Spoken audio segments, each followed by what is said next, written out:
Bang Hotman, pertemuan kita ini kan banyak yang suka, banyak yang tidak. Bang Hotman punya lovers, banyak sekali. Abang ada cemas nggak? Tiba-tiba nanti lovers abang...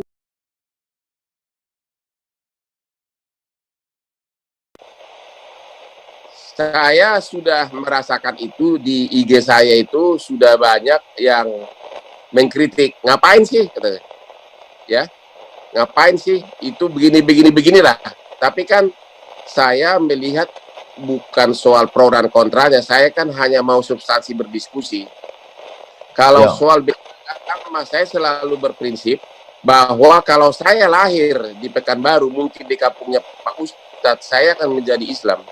Demikian juga kalau Pak Ustadz lahir di kampung saya di Tapanuli, bisa-bisa Pak Ustadz juga masuk keluarga Kristen. Atas dasar itulah saya mengatakan kadang-kadang saya beragama itu adalah bagian dari kodrat saya lahir di dunia.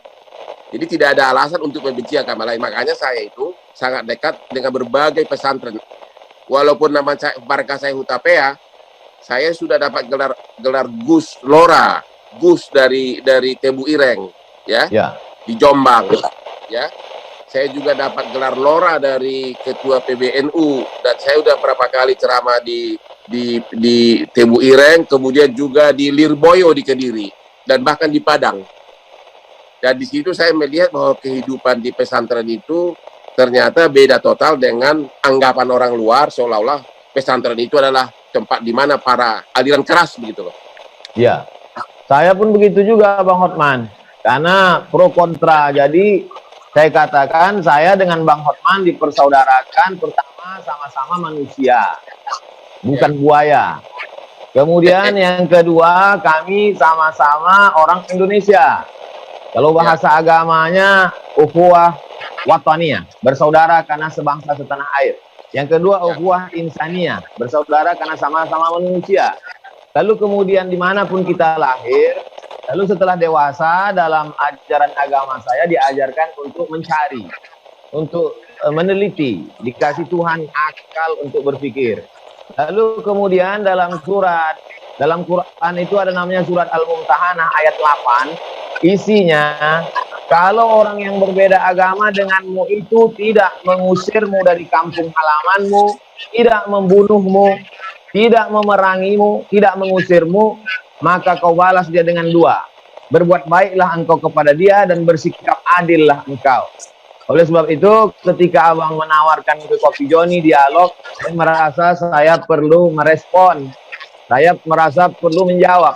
Jadi ini sebagai jawaban saya, mudah-mudahan silaturahim kita tetap terjalin, insya Allah. Kebetulan ini saya biasanya dialog itu tidak menulis pertanyaan Bang Hotman. Tapi malam ini saya khawatir salah ngomong, jadi saya tulis. Oke. Pak Somad ini kan sudah banyak fansnya. Jadi apapun yang diucapkan itu sering bisa kadang-kadang sensitif. Ya. Itu bisa mengandung pro dan kontra, terutama yang berbeda agama, seperti mungkin saya juga ngikutin ada pro dan kontra sebelumnya, tapi saya tidak mau membahas itu, ya. Tapi dengan peranan Pak Somad yang sudah banyak fansnya itu, ya saya juga menyarankan agar lebih lembut, lebih akomodatif gitu loh, terhadap yang juga beda agama, sehingga lebih banyak fansnya nanti gitu. Begini Bang Hotman, saya ini dari kecil bertetangga, berkawan, datang ke rumah, bertamu dengan orang berbeda agama. Karena saya di Sumatera Utara, Kabupaten Asahan, Kisaran. Jadi satu gang itu macam-macam agamanya. Lalu kemudian setelah saya belajar agama, saya ceramah. Ceramah itu ada yang tablik akbar di tengah tanah lapang, ada di stadion. Jadi bisa dengar ceramah saya satu persatu. Adapun yang diviralkan orang itu konteksnya pertama di dalam masjid. Sholat subuh, menjawab pertanyaan orang. Dan itu sudah kira-kira 4, 5 atau 6 tahun. Saking lamanya saya pun tidak ingat entah kapan. Di dalam masjid, tidak untuk publik menjawab pertanyaan orang. Nah, jadi itu perlu saya jelaskan kronologisnya karena kita video ini kadang dipotong-potong. Nah, saya pun tak ingin bahas itu sebagaimana Bang Hotman juga tak ingin membahas itu. Saya kira sudah saya clearkan. Ya. Terkait tadi Abang Adam menyebut pilot. Kenapa Bang disebut Raja Pilot? Waktu krisis moneter tahun 98, sayalah yang menangani pertama kepailitan di Pengadilan Niaga. Dan pada saat itu hampir semua perkara kepailitan saya yang pegang. Hampir termasuk PT Kiani Kertas, punya Pak Prabowo juga saya yang bela lolos dari kepailitan. Itu di situ saya dapat ratusan miliar rupiah. Ya, ratusan miliar rupiah. Karena memang waktu itu kan dolar hampir 20.000. Ya, jadi perusahaan susah. Dan ini pun dengan corona ini bakal menggila di perkara, tapi belum sekarang. Orang-orang debitur para konglomerat masih sebagian besar masih sembunyi di Singapura. Nanti begitu pun mulailah terjadi perkara karena banyak kontrak yang terputus. Saya panen lagi begitu. Artinya apa? Kualitas akan selalu dicari orang. Saya 20 tahun Pak join sama Dr. Nono Anwar Makarim Harvard Group, bapaknya Nadiem Makarim yang Menteri Pendidikan. Dulu Nadiem Makarim itu anak kecil waktu saya sudah join sama bapaknya. Saya 20 tahun di Makarim Taira International Firm, saya 4 tahun di Australia dengan pengacaranya 700 orang. Seperti yang saya bilang tadi, itulah yang membuat saya menjadi out of the box. Apapun persoalan hukum bisnis, otomatis dari otak saya itu dalam bahasa Inggris sudah otomatis lancar.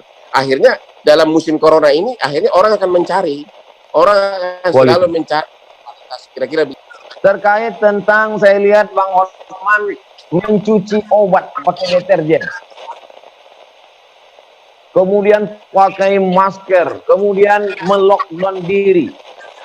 Itu sebetulnya Abang sedang mengajak apa dan gimana sebetulnya sikap terhadap corona ini? Saya tiap malam itu selalu nonton TV-TV luar negeri. Saya nonton CNN Internasional, saya nonton berbagai TV luar negeri. Saya melihat seperti di Amerika, sudah hampir 120.000 orang meninggal. Sehingga saya percaya bahwa tidak mungkin 120.000 orang meninggal hanya karena percikan ludah. Pasti ada cara lain yang membuat orang begitu banyak, yaitu antara lain melalui udara yang dari nafas dari si yang positif. Itulah membuat saya jadi parno sehingga mesra hati-hati.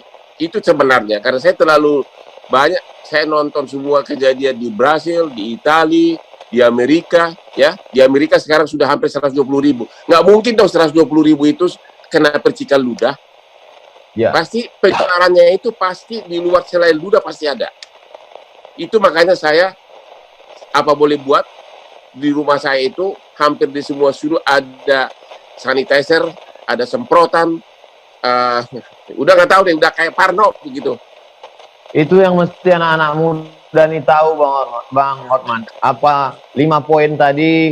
Dari mulai tujuannya jelas, bernyali, ngotot, kerja keras, sosialnya baik. Kemudian tujuan dari gaya itu pun punya tujuan. Bukan sekedar ingin hura-hura dan lain sebagainya. Saya kira itu mendidik. Kemudian terkait dengan 3F ini.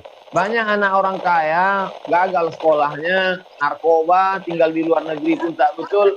Tapi 3F ini bisa tes pendidikannya gimana? Kiat Bang Hotman. Ya. Pendidikan paling utama itu kan dalam keluarga. Apa yang dilihat kehidupan kita sehari-hari, mau tidak mau, itu otomatis melekat kepada jiwa anak. Anak saya 3-3-nya lulus Fakultas Hukum dari